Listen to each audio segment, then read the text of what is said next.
Café de Sèvres.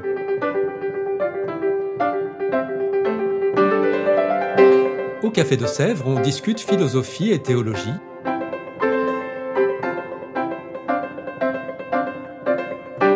C'est là que chaque semaine, Isabelle, Parnell et Claire dialoguent avec un enseignant du Centre Sèvres, faculté jésuite de Paris. L'émission d'aujourd'hui est animée par Isabelle de la Garandrie.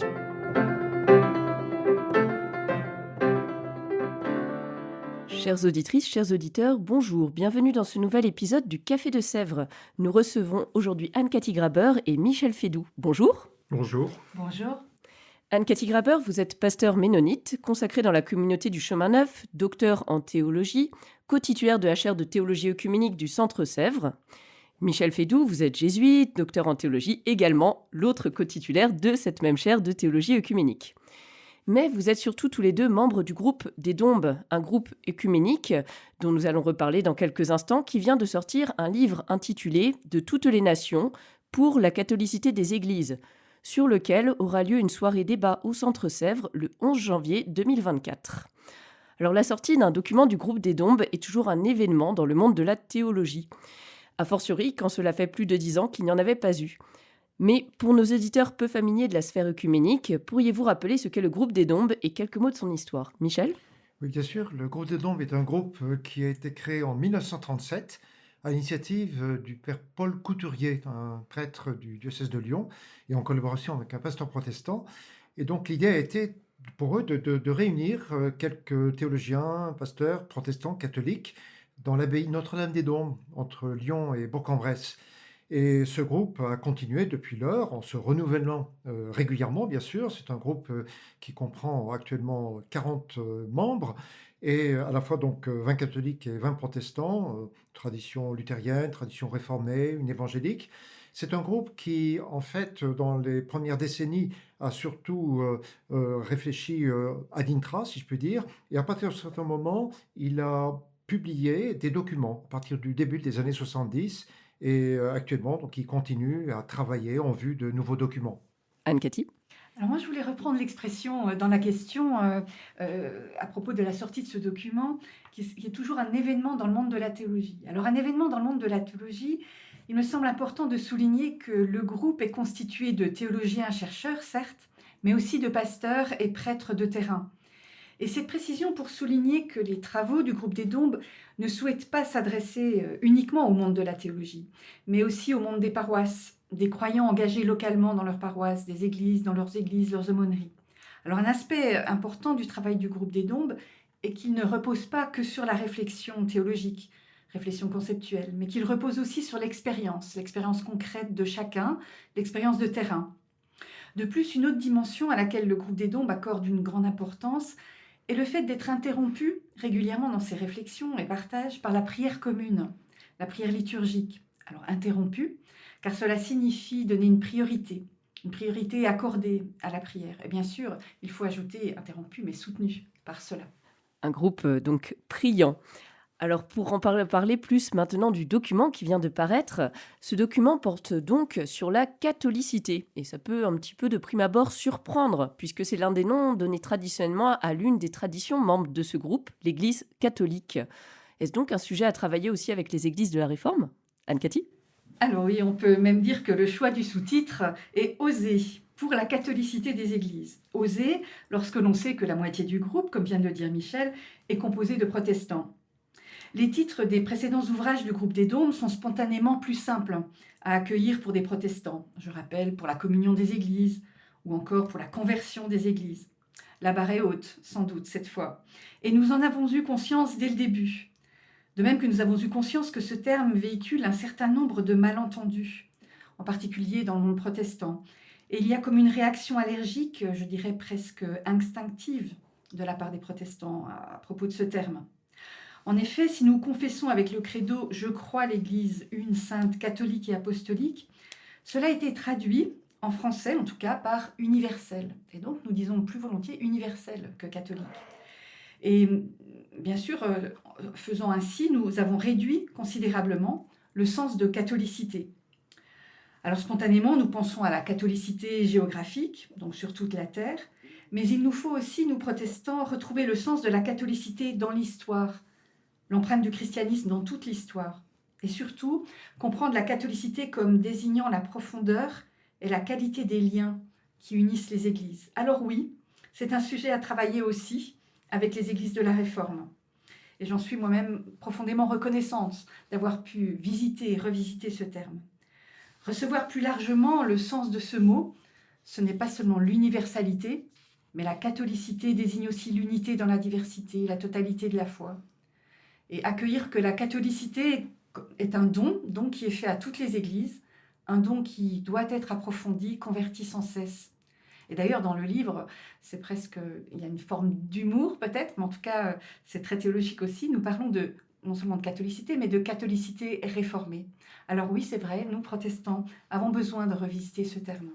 On entend donc un terme peut-être plus épineux, mais une revisite nécessaire. Cependant, on appelle traditionnellement cela une des notes de l'Église. Alors pourquoi cette note-ci plutôt qu'une autre? On aurait pu aussi réfléchir à l'Église une, sainte ou encore apostolique. Michel. Vous avez tout à fait raison. On aurait pu très bien réfléchir sur les autres notes de l'Église. Par exemple, en particulier, on aurait pu réfléchir sur la sainteté de l'Église, quand même une notion qui ne va pas de soi aujourd'hui, compte tenu de la crise, les transgressions sexuelles qui sont dénoncées, les abus de gouvernance. Mais on a fait le choix, il y a quelques années, de prendre comme objet de travail, effectivement, la troisième note, la note de la catholicité. Alors, il y a à cela une raison tout à fait essentielle, c'est que cette note de la catholicité a eu vraiment a tenu une place centrale dans les controverses entre catholiques et protestants à l'époque moderne.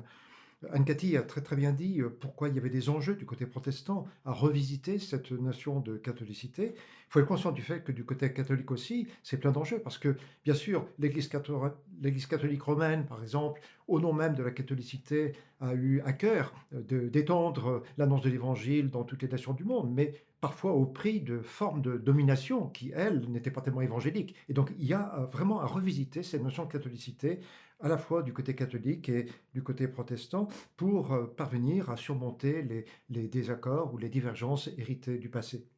Anne-Cathy. Juste un mot bien bref à ce sujet, seulement bref, mais il me semble que ce terme, pourquoi cette note? Parce que plus qu'une autre, elle a été comme confisquée d'une certaine manière, les uns par les autres, d'une certaine manière. En tout cas, catholicité est comme confisquée par l'Église catholique, et puis les protestants, peut-être que ça les arrange, je n'en sais rien, mais en tout cas, ne se sentent pas toujours autorisés à utiliser ce terme de cette manière. On pourrait dire la même chose, alors ça ne concerne pas les notes de l'Église, mais la même chose pour le mot réforme.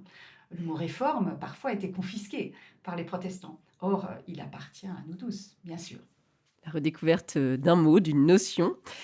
Alors justement, un sujet épineux, brûlant. Comment procédez-vous dans cet ouvrage pour traiter cette vaste question? Quel parcours?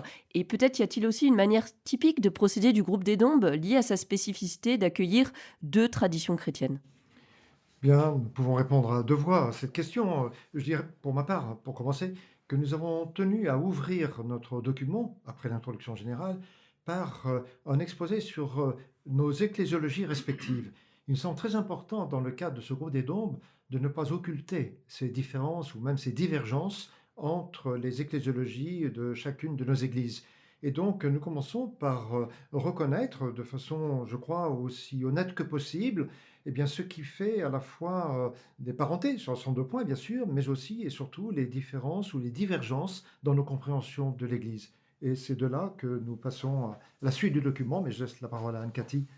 Il y a donc une part belle faite à l'histoire et une priorité qui est vraiment donnée à l'histoire dans les travaux du groupe des Dombes en général. C'est ce qui m'avait frappé lorsque je suis entrée dans le groupe des Dombes, parce que finalement l'histoire arrive avant même le chapitre sur l'écriture sainte, ce qui était étonnant pour la protestante que j'étais. Mais on comprend mieux pour quelles raisons l'histoire arrive avant l'écriture. C'est aussi le lieu où nous pouvons relire finalement nos histoires de séparation, là où il y a eu les malentendus, là où il y a eu aussi les condamnations. Et Gottfried Amann, un membre du groupe des Dombes, parlait du venin séparateur, et que c'est principalement là, dans l'histoire, qu'on pouvait le discerner et le dénoncer. d'où cette importance donnée à l'histoire. Mais dans ce document, il y a une chose assez nouvelle et très intéressante, je trouve, c'est que entre la première partie dont Michel vient de parler, où on fait état de nos conceptions, nos divergences, eh bien, il y a ce qu'Elisabeth Parmentier appelle un entre-texte. C'est-à-dire qu'on parle du canon biblique. C'est un chapitre assez court. On parle du canon biblique en expliquant que le canon n'est pas simplement une juxtaposition d'ouvrages, qu'il représente une unité dans cette diversité. Et c'est très intéressant finalement de voir qu'il y a ce petit entre-texte qui vient nous aider aussi à comprendre à quel point l'unité dans la diversité est déjà inscrite là. Alors, des conversions espérées, et dans le titre du livre, on entend cette conversion espérée pour la catholicité des églises, il y a bien ce pour, mais le document propose également une thèse, et je cite ici la préface signée par les 2 anciens coprésidents du groupe. L'Église catholique et les églises de la Réforme forment une seule Église, bien qu'en communion imparfaite. Alors finalement, des ou une Église?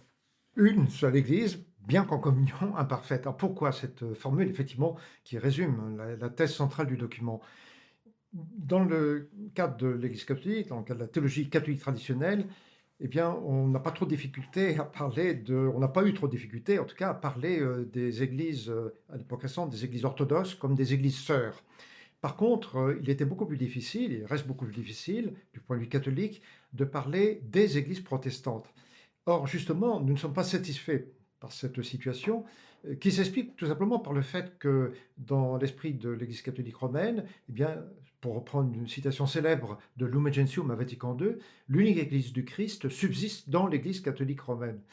Or, il nous semble très important, il nous a paru très important dans le cadre du groupe du Dôme, justement, d'essayer d'aller plus loin. C'est-à-dire de montrer que nous ne pouvions pas en rester à cette formulation du Concile Vatican II, mais qu'il fallait apprendre à reconnaître que nous faisons partie, comme baptisés, d'une seule Église, mais bien sûr d'une Église qui est en communion imparfaite.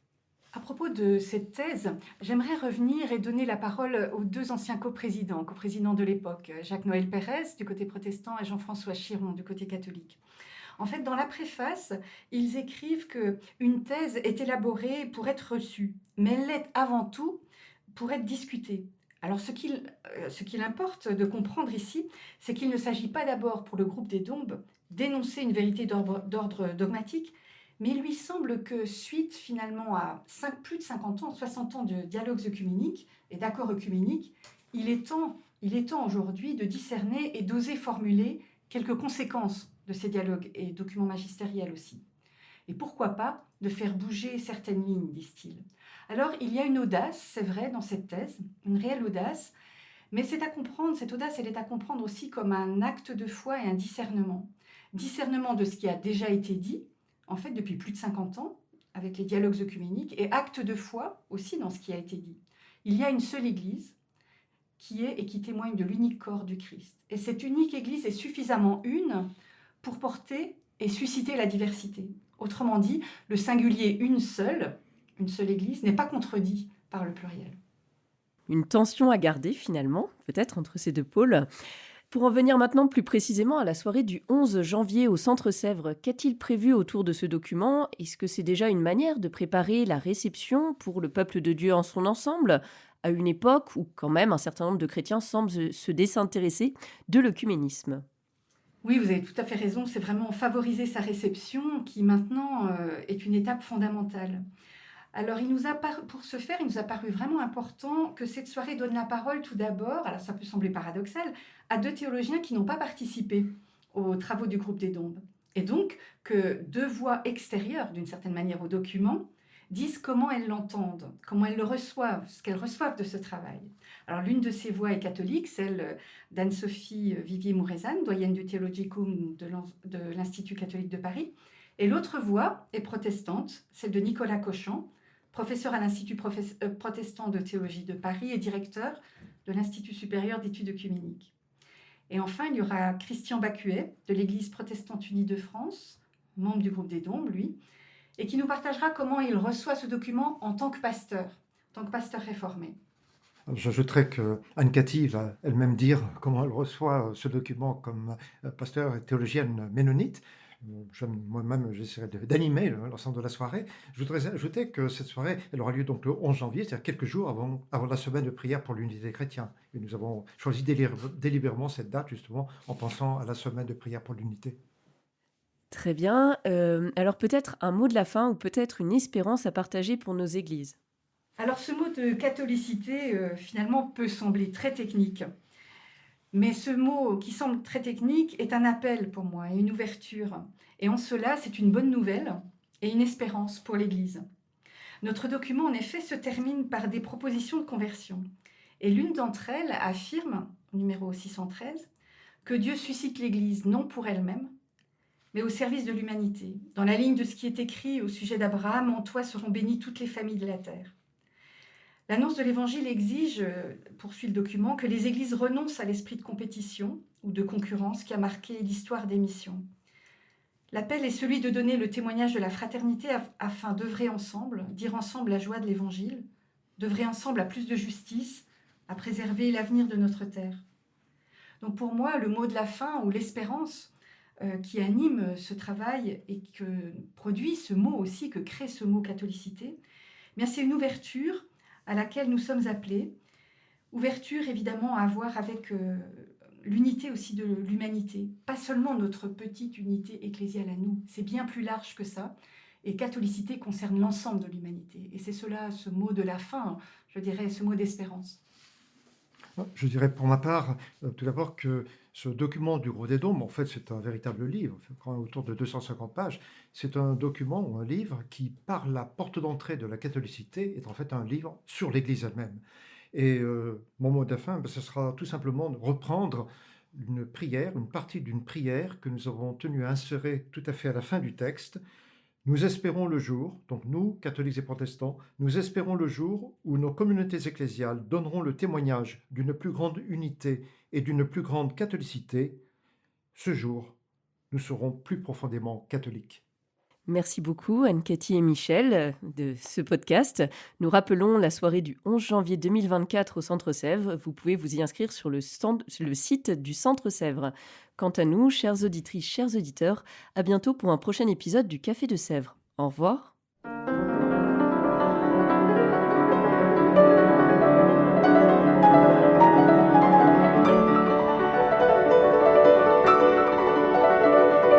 Vous écoutiez Café de Sèvres, le podcast du Centre Sèvres, Faculté jésuite de Paris, en partenariat avec RCF.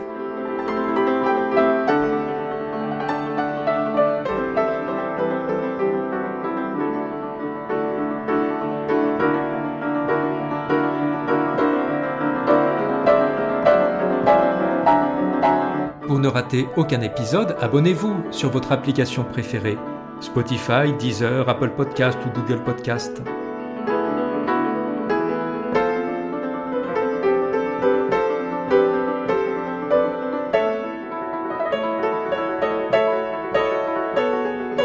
Et sur notre site internet www.centresèvres.com, découvrez l'ensemble de nos cours et conférences en philosophie et théologie. À bientôt.